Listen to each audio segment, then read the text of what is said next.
plan today is spend as much time outside as possible because it's sunny and warm and we don't have AC. So right now, Andrea and I are gonna go over some animation ideas for a video for her that she's working on, that I'm helping with.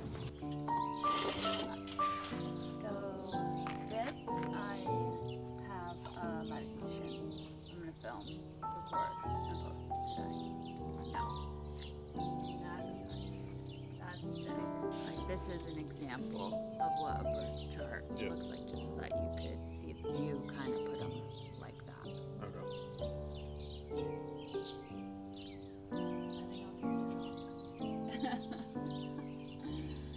Alright, we are testing timecode to sync these cameras plus the lav that I'm wearing, because eventually I plan on having multi-camera setups as well as a lav, and I want to make my life easier, but I don't want to test all that when I'm shooting for real. So I'm going to test it now when I'm making a smoothie. Whether the images will match is a whole other matter, but we're not going to get into that today. Also, having two cameras to film a sequence of me just making a smoothie is insane overkill, but that's kind of the whole point. The real beauty of multicam would be for a shot like this, where I don't want to have to keep moving the camera or cameras around a bunch, but instead I just want to have two shots, my wide and my tight, and in the edit can just alternate between the two to move the story along.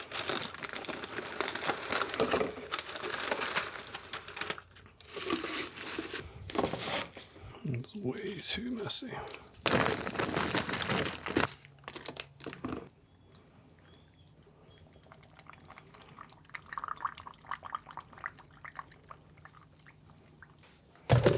And this is where we're back to wide and another tight shot. Hopefully they sync nicely. And we're done. So I've got this event to cover later this week. And what I've been debating is whether to bring the gimbal or not to bring the gimbal and just shoot handheld. So what I was trying to figure out today is there software I could use to stabilize footage for when I'm doing the B-roll? The answer is yes. Turns out Sony, I film on a Sony camera, has updated its Catalyst Browse software, which is free and seems to be doing the trick. So this is what the test footage looks like. Non-stabilized, stabilized.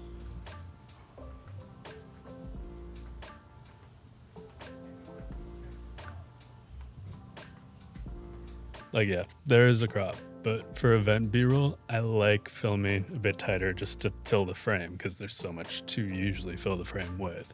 Do I feel weird about not bringing a gimbal to cover an event where gimbals are perfectly suited to covering events? Yeah, but kind of excited to try out a different setup and just see how I like it. Because I'm still in the phase of perfecting my setup for different situations. And in this situation, since I'm gonna be filming B-roll, on the ground interviews, and then kind of more setup interviews, not having to switch to and from a gimbal may be best. And if not, at least now I'll know. And reserve the right to change my mind tomorrow because the event's not till Thursday. This is exciting. This ridiculous thing is the setup I plan on taking to cover this event. I got the camera, which is my FX3, 24 to 70 millimeter lens so that I can go wide shots as well as tight shots. Mic, this will be the shotgun mic for B-roll as well as just like ambient sound. I'll also be using these wireless mics. So I'll have the receiver that goes up here and I'll record 4-channel audio so then I can have the wireless feed for when I'm doing interviews like this. Monitor to make sure everyone's exposed properly. V-mount battery so that I'm powered throughout the day because they're going to be long days, and this will be able to power the camera as well as the monitor. Side handle to help when I'm shooting handheld, just for stability. And then this chest pad for another point of contact for added stability when I'm shooting handheld. And that is the setup. And the first time I'm taking this specific setup out. So I'm excited to see how I like it, and hopefully I like it. All right, let's go to VidCon. Hopefully my forearms hold up for the day.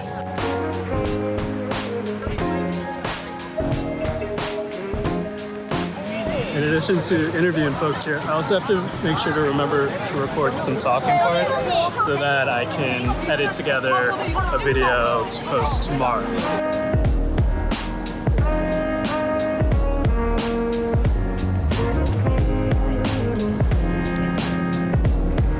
So I think that went fine. I had to do a bunch of different takes because I was formulating what it was that I wanted to say as I was saying it all. I think it'll cut together okay.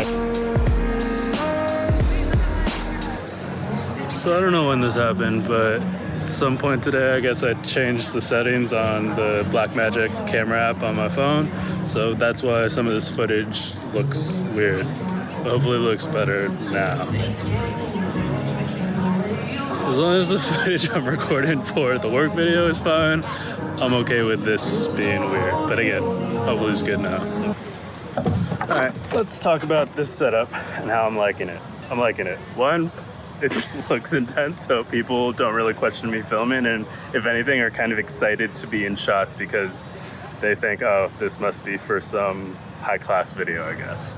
I'd like to think it is. Two, having 4 channels of audio, so when I'm going between off-the-cuff interviews that I'm just doing with the shotgun mic or the scheduled interviews where I'm doing with the wireless mic, just makes that transition so much easier. 3, having the V-mount battery, so I'm not having to worry about batteries running out during interviews because some of these interviews can be a bit lengthier. 4, not having the camera movement hasn't been as big of a deal as I worried it would be. I am limited in moving the camera, but if anything, that's forcing me to really think through the composition and framing for more static shots. Plus, at an event like this where there's a lot of people moving about, there's so much movement in the shot that I think that helps to compensate for there not being a lot of movement with the shot, if that makes sense. Does that mean this will be always my setup? No, there are definitely gonna be times when I'm gonna wanna have the gimbal because I'm gonna wanna have more camera movement. Like when I shoot corporate events where there's not that much interesting to look at, I kind of need that camera movement to compensate for how static everything looks. But when what I'm shooting is primarily interviews, like is going on right now, and B-roll is kind of secondary, I think this is a pretty nice setup for me to have. I'm glad I tried this out this week, and I still get to get more practice into it.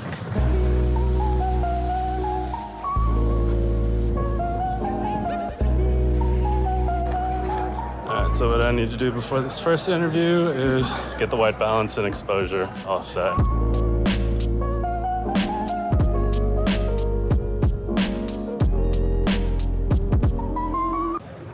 Because of the way the sun's coming in, it's going to be changing. I decided I'm not going to shoot over there, so moved over to here. All right, first interview is done. Let's review it. So it may look a little underexposed on the phone, but this is what it looked like. So properly exposed because I wanted to get some contrast while also protecting the highlights. And I don't have lights here, so I have to make do with what I got. But I think it looks good. I think it turned out well.